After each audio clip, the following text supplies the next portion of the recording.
Yo, yo, yo, it's your boy Studio. You saw the title of the video. Today we're going to talk about the Chargers picks in the 2020 NFL Draft and what I thought about each and every one of them, and also about where we're taking the team in general.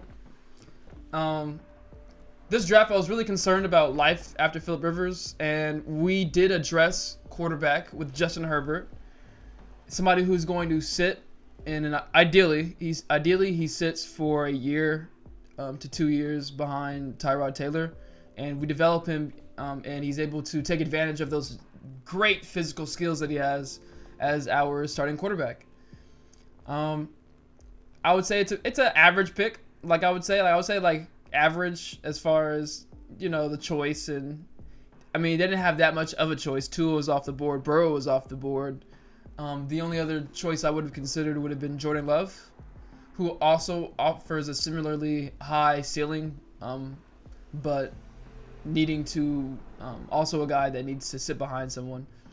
I think it's just weird to me, because I see this team as a roster that's extremely talented. I might have gone with a player that could, in the first round, that could give us an instantaneous impact, but I'm okay with the Justin Herbert pick. And then after that, we have the Kenneth Murray pick. Excellent pick, my favorite pick of our draft. I would say that maybe KJ Hill is a close second for my favorite picks in this draft. Kenneth Murray, though, on some people's boards, he was the second best inside linebacker after Patrick Queen. But there's a drop off there. But he is a great running back. As far as that pick was perfect. I love that pick. Our defense has a middle linebacker now. We haven't had a middle linebacker in a minute. Charger fans know what it's like to have these undersized middle linebackers all the time. So it's good that they addressed that. And then after that, we got Joshua Kelly, running back from UCLA. Don't know a lot about him. Had a decent combine. I looked at some really quick scouting reports on him because I didn't watch UCLA at all. To be honest, I didn't. What I read, some of the stuff I read wasn't really that, it didn't really hype me up that much. They were saying he's a physical downhill runner. So that when a scout says that, that really means that he doesn't know how to juke, really. He doesn't have that much wiggle. Otherwise, you don't call them physical downhill runners. Anyways, but hopefully he's someone that can, make a splash or something. He's a fourth. It's a fourth round pick. We didn't make a pick between from in the second or third round at all. So, but it's an obvious pick. Because following the departure of Melvin Gordon, we might want someone behind Austin Eckler. I guess it's kind of a weird one. Joe Reed, good receiver out of West Virginia. I don't know a lot about Aloy Gilman. He's a safety from Notre Dame, obviously, but you can look at it. But I don't know a lot about that guy. It's weird taking a safety. I mean, 6th round pick, not that big of a deal. Might not make the team. Honestly, might not make the team. We have great safeties.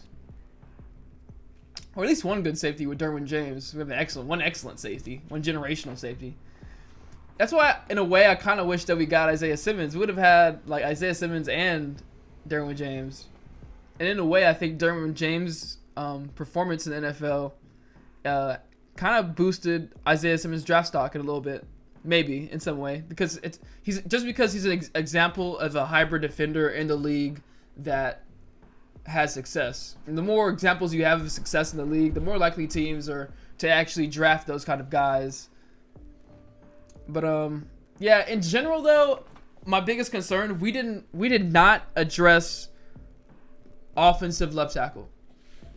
And Tom Telesco is saying that he's okay with the people in the building. I'm gonna let you know, I'm really not. I mean, we have Trey Pipkins, Sam Tavee. Who else do we have? I think Forrest Lamps trying to compete. Sam Tavee was promising. I think he's more of a right tackle guy, but he's someone I think who he has good physical tools. I wonder how good he can be after another season of coaching and, developing as a player. But I don't really see any of those guys as like long-term tackles. But they say they're okay with the in-house options, and to me, like, it's funny because I think they should have addressed offensive tackle with at least one of their picks. But the fact that they didn't makes me think that they really trust Trey Pipkins, Sam Tavee, Forrest Lamp, and whoever. They trust the people that they have in the room to fulfill that need. Because they didn't even inquire about an offensive tackle. Well, who was it? Tom Telesco said that he didn't. Trying to remember, can't remember. There was an offensive tackle on the market. He didn't go to the Chargers. No, he got traded for a 5th and a 7th. I remember, but I can't remember his name. He got traded for like a 5th and a 4th, and the Chargers weren't even looking for him. That's what Tom Telesco said afterwards. I gave you a really convoluted. God damn, guys. I'm sorry. Okay, this is my like 3rd time doing this. But sometimes I fuck up the words, and sometimes I go on rants like these where like you don't even want to listen to me anymore. This video is pretty much over. But yeah, go ahead and subscribe if you like. I don't know what I was talking about. If you're a Charger fan, subscribe. If you like the color blue, subscribe. Have a good day. Whatever. Why am I still here? Why do I